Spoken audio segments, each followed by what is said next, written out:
Thank you, Joseph. Now joining me in the studio to throw more light on ICT as the major contributor to Nigeria's exit from recession is the Honorable Minister of Communications and Digital Economy, Isa Ali Ibrahim Pantami. You're welcome to Network News. Thank you very much. And congratulations for achieving such a feat when the whole world is grappling, to maintain and, bring their economy out of recession. Congratulations. Thank you very much. I will extend same to our boss, President Muhammadu Buhari, for being the leader of the country and also giving us the opportunity to serve.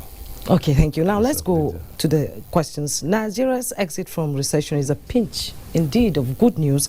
But what does this really portend for the ICT sector, as a major contributor, taking us out of recession? Thank you very much for this very important question. As you can see, we are highly excited for what ICT sector has been doing to the economy of our country. Firstly, if you look at it in the fourth quarter of 2020, the growth of ICT is unprecedented. And secondly, if you look at the entire year of 2020, you will discover that the best performing sector in our economy is ICT. So there are two positions. In the fourth quarter, ICT is on top. In the entire year from January to December, when it comes to economic growth, ICT is also on top. And this is a clear indication that we are on the right path in trying to diversify our economy by leveraging on ICT, most importantly, the digital economy sector. Okay, the COVID-19 pandemic has brought to the fore the importance of technology in the economy. So where are we in the FG's quest for a digital, Nigeria come 2020-30?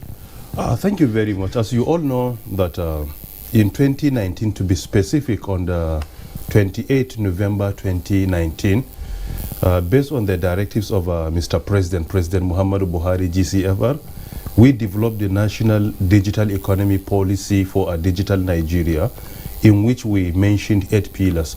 And our attempt in that policy is to ensure that from 2020 to 2030, within 10 years, the entire country is going to be digitalized, particularly when it comes to our economy. That was our initial plan. But when this pandemic came off in 2020, around maybe March or April. February, March. Yeah, in Nigeria, I mean, Yes, because this is the actual time we witnessed the first case. Yeah. When that issue came up, we realized that that time was too long, 10 years. There was a need for us to ensure that we redouble our effort and fast-track the implementation of the policy to achieve it before the earlier arrangement of 10 years. So now if you look at the 8 pillars of our National Digital Economy Policy and Strategy for a Digital Nigeria, what we earlier planned to achieve even by 2023, we were able to achieve it by the end of 2020 before starting 2021. And that is why I have been saying that COVID-19 pandemic is something that is negative and something that is also worrisome, because we lost our beloved ones and many activities were shut down, restriction and many more. But if you look at the pandemic with regards to ICT sector, it could be a blessing. Why? Because the acceptance of ICT increased significantly. And at the same time, the implementation of our policies in place, we were able to achieve a lot within that period of time.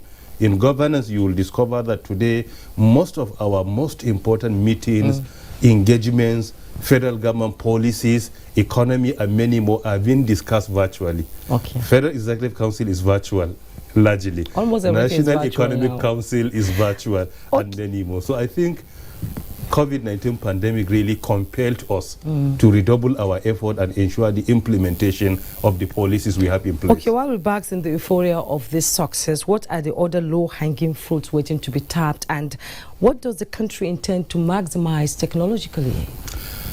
Firstly, if you look at it, Nigeria has been relying so much on oil and gas. And oil and gas has been very supportive to our economy for many years. But if you discover the global trends, if you look at the global trends, you will discover that many nations are running away from resource-based economy to knowledge-based economy. Because resource-based economy is something that you have no control over it. It could be possible divinely or naturally. You will discover in the next few years there will be no oil in some parts of the country or in the entire country. This is possible. However, we are not praying for that. But when it comes to knowledge-based economy, it's not something the same with natural economy that will disappear or you have no control over it. When it appears, you utilize. When it doesn't appear, you have nothing to do. But knowledge-based economy is something that relies on your intellect, on your talent, and many more. So because of this, many nations are leveraging on knowledge-based economy to diversify our economy, their economy. So in Nigeria, one of the most important sectors that the federal government identifies in order to diversify economy is digital economy sector, which is the ICT sector plus digital services. Both of them give you digital economy. So what we have been doing is an attempt to diversify our economy, because a research of a management consulting firm owned by PwC shows that 10% digitalization of economy will significantly improve the gross domestic product of that nation. And this is what we have been witnessing.